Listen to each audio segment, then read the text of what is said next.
told them they need to post the guy over here. I told them that the Secret Service started shouting, "Fight, fight, fight." I was saved by God to make America great again. I believe that. Can you believe it's been 1 year since President Donald Trump was shot on stage at a campaign rally in Butler, Pennsylvania? Since then, we've heard about Secret Service failures, and Trump was elected for his second term in the White House. Let's take a look at that fateful rally and everything that came after the attempted assassination. A political rally turned into a crime scene. This is a big crowd. This is a big, big, beautiful crowd. As the former president spoke to his supporters in Butler, Pennsylvania Saturday, gunshots ripped through the air. Donald Trump seen reaching for his ear before dropping to the ground. Secret Service immediately rushing the stage to surround him. Screams heard in the crowd. Go. After a few tense moments, the former president on his feet, blood spattered across his cheek and ear, Trump giving a fist bump as Secret Service whisked him away to the hospital. The Associated Press reporting the shooter is dead, along with one rally attendee. President Biden said he would be speaking to Trump and condemned the violence. There's no place in America for this kind of violence. It's sick.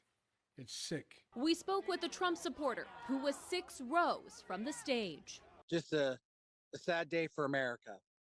Just a really sad day for America. The vibe was, it was open with prayer. People were united. This is America. This is freedom, regardless of your politics. In the days that followed, information about the shooter, Thomas Crooks, and other victims at the rally came out. Thomas Matthew Crooks, a 20-year-old from Bethel Park, Pennsylvania, is identified by the FBI using DNA. I just know he was bullied. I don't want to say he was an outcast, but he was, you know how kids nowadays, he didn't dress like everyone else, so everyone kind of put a target on him. He sat alone in lunch. Investigators report he had no criminal history.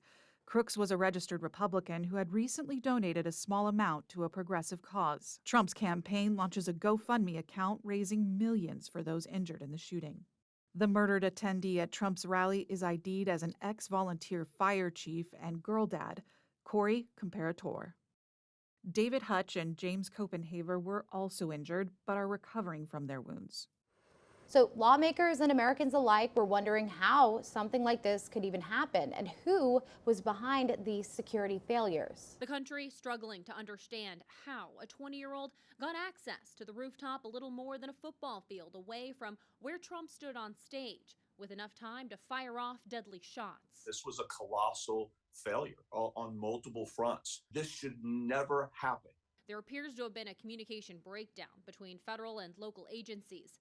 NBC News reporting Secret Service did identify that rooftop as a vulnerability days before the event. A Secret Service spokesman says the roof was local law enforcement's jurisdiction. There'll have to be, great scrutiny because, another inch and our president would have been dead. However, Butler County District Attorney Richard Goldinger said the Secret Service was in charge of security outside the venue. CNN sources also saying the Secret Service did not sweep the rooftop prior to the rally. Where the hell was the aerial visual support? Why was there no helicopter? How the hell is the crowd acting as the freaking counter-surveillance operator? The director of the Secret Service, Kimberly Cheadle, faced a lot of backlash for the agency's failures. Republicans calls for the director of the Secret Service to be removed. She should be fired. She should have been fired Saturday night. Growing louder. What does it take to get fired by Joe Biden? It was an absolute security catastrophe. I'm prepared this morning to call on President Biden to fire to Director Cheadle. Tensions running high after GOP senators say top Secret Service and FBI officials ignored their questions on private briefing calls held Wednesday on the attempted assassination of former President Donald Trump. Kimberly Cheadle was on that call. Yes. The call was cut as the questions in the queue were lining up. That's right. The senators confronting Director Cheadle at the RNC. This is exactly what we were doing today on the call. Stonewalling. No shame, no concern. You answer that I would say. She can run, but she cannot hide. On the calls, lawmakers were given a timeline of events. At 5:10, law enforcement identifies the shooter as a person of interest. At 5:52, snipers spotted the gunman on the roof. At 6:02, security allows Trump to take the stage. Take a look at what happened. At 6:12, the shooter opened fire. Director Cheadle also slammed for the excuse she gave ABC News as to why snipers were not on that rooftop. That building in particular has a sloped roof at its highest point. And so, there's a safety factor that would be considered there, that we wouldn't want to put somebody up on a sloped roof. Now, amid these calls to step down, Cheadle has to answer for the Secret Service at a congressional hearing into the shooting. Will you resign, Director Cheadle? The director of the Secret Service appearing before Congress. Tough questions coming from both sides of the aisle. Why was he allowed to take the stage with a suspicious person having been identified in the crowd? The Secret Service failure even more glaring because Trump was under a heightened security risk due to a credible threat from Iran. Republicans demanding clarification on reports that top agency officials had denied requests made by the agents protecting the former president for more resources. More than once they asked for additional help and you turned them down.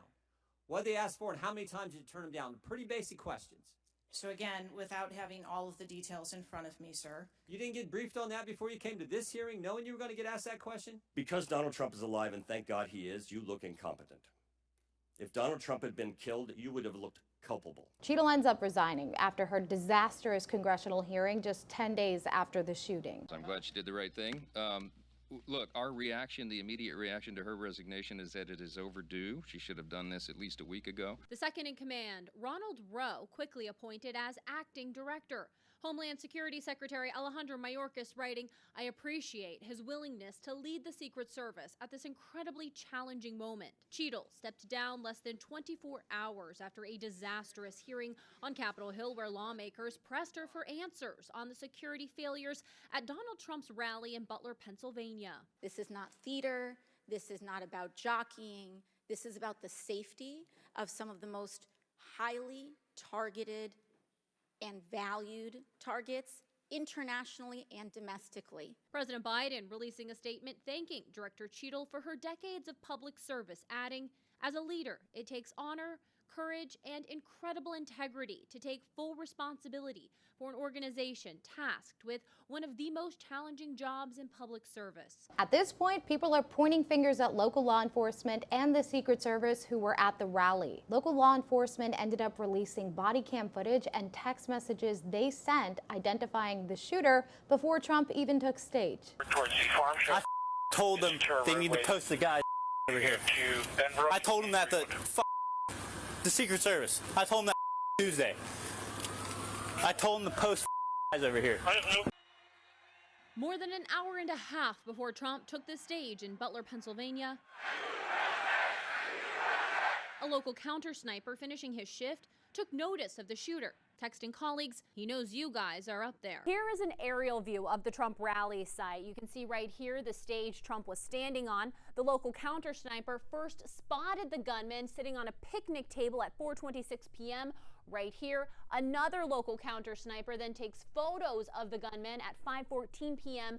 on this spot. The local snipers positioned in this building right here. Now, eventually the gunman makes his way to the roof of this building where he fires off shots at 6:11 p.m. A local SWAT team officer telling ABC News a set in-person meeting with Secret Service snipers ahead of the rally never happened. You had no communication with the Secret Service at all on that Saturday?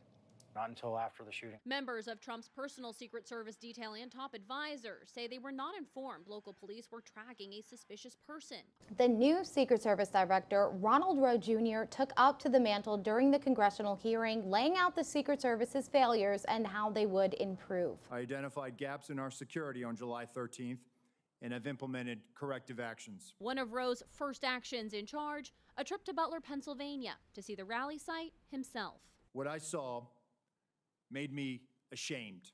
I cannot defend why that roof was not better secured. Rowe outlined changes he's already made, including increasing the use of drones to secure rooftops and elevated spaces, expediting additional resource requests by field agents, and expanding communications for teams on the ground. Also launching disciplinary investigations into the agents who made the decisions for the Butler rally. Senators on both sides anxious for swift accountability at all levels. People need to be held accountable and lose their jobs.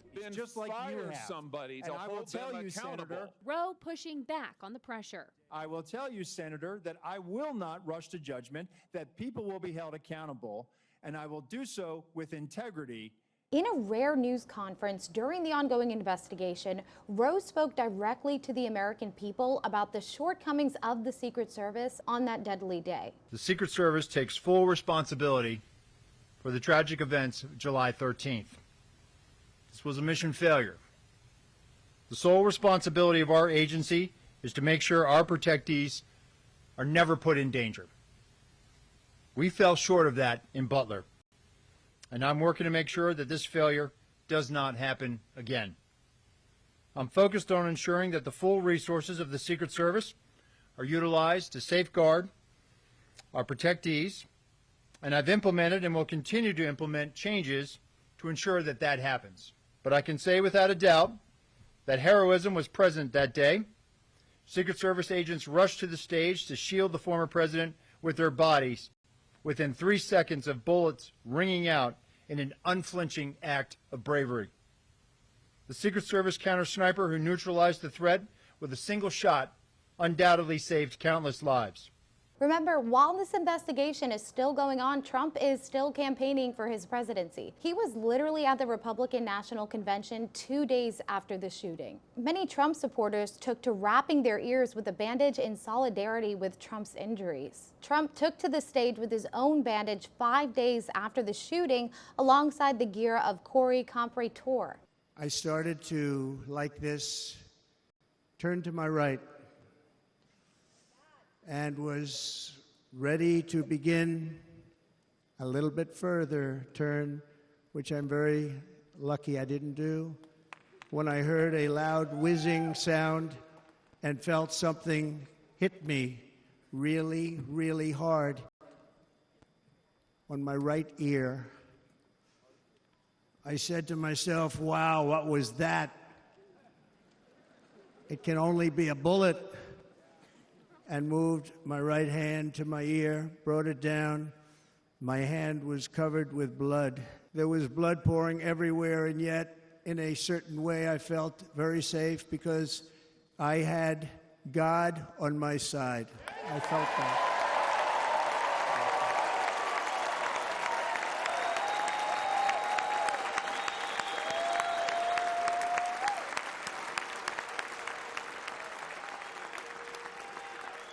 The amazing thing is that prior to the shot, if I had not moved my head at that very last instant, the assassin's bullet would have perfectly hit its mark, and I would not be here tonight. We would not be together.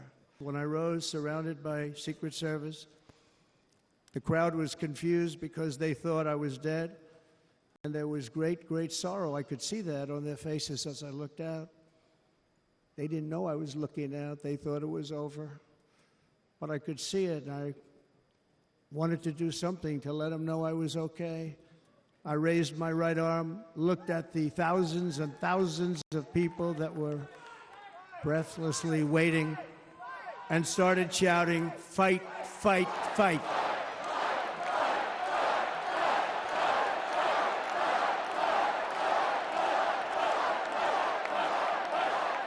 Thank you.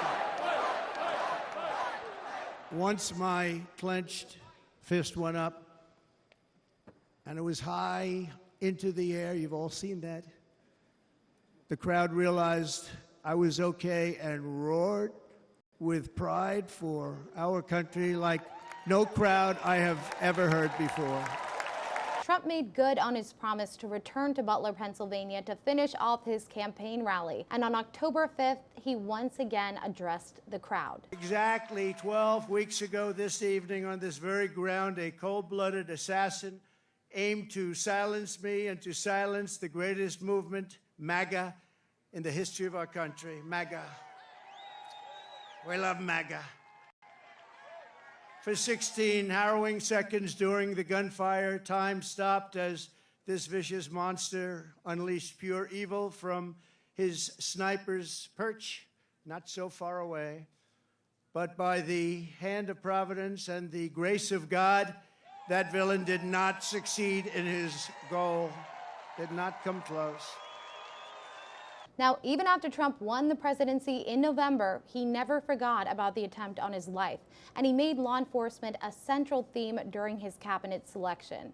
Will you pledge to us that you will open the books on all of the facts associated and around these assassination attempts, that you will make available to us and to the public, most importantly, all the facts so that we can ensure that this never happens again and that the needed reforms in the Secret Service are put into effect?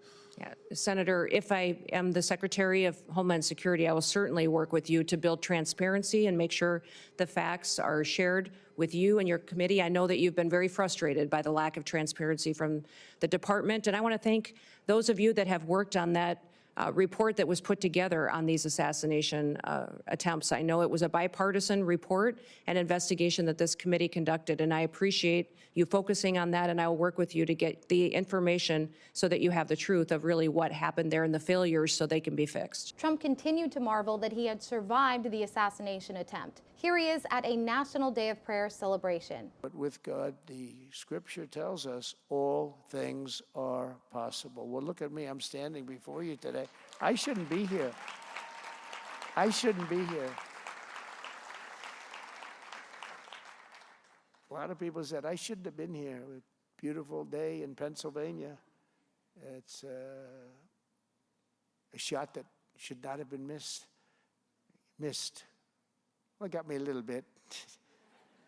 It got me a little bit, but pretty amazing. My son, who's a great shooter, Don, both of them, Eric, they said it's like sinking a 1-foot putt from where that shooter was with that particular weapon. Don said, "Dad, I'll tell you, you got saved by God." This is, you know, I shouldn't say this, but that was a big statement for him to make. He was moved, Eric, likewise, because it's, you know, you could say it's a miracle or you could say something, but it was God that saved me. Not only was he thankful for his own life, but he continued to honor the life and family of Corey Comperatore, even inviting them to his first address to Congress. Gunfire rang out, and a sick and deranged assassin unloaded 8 bullets from his sniper's perch into a crowd of many thousands of people. My life was saved by a fraction of an inch, but some were not so lucky. Corey Comperatore was a firefighter, a veteran, a Christian, a husband, a devoted father, and above all, a protector. When the sound of gunshots pierced the air, it was a horrible sound. Corey knew instantly what it was and what to do. He threw himself on top of his wife and daughters and shielded them from the bullets with his own body. Corey was hit really hard. You know the story from there. He sacrificed his life to save theirs. 2 others, very fine people, were also seriously hit. But thankfully, with the help of 2 great country doctors, we thought they were gone and they were saved. So those doctors had great talent. We're joined by Corey's wife, Helen, who was his high school sweetheart, and their 2 beloved daughters, Allison and Kaylee. Thank you.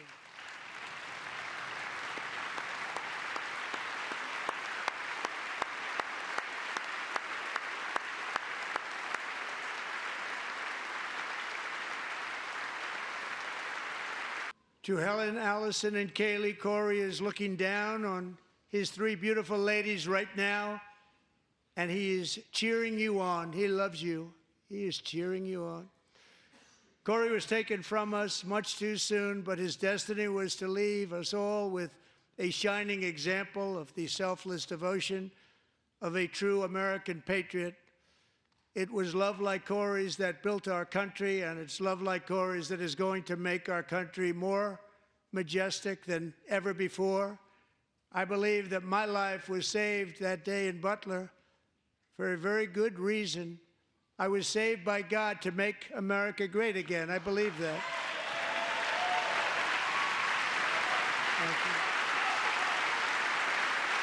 And this week, yes, almost a year after the shooting, 6 Secret Service agents were suspended for their roles and failures during the assassination attempt. Even though it's been a year, the story keeps evolving. That's why you should be sure to check in with the National News Desk online and on our socials at the National Desk for the latest updates.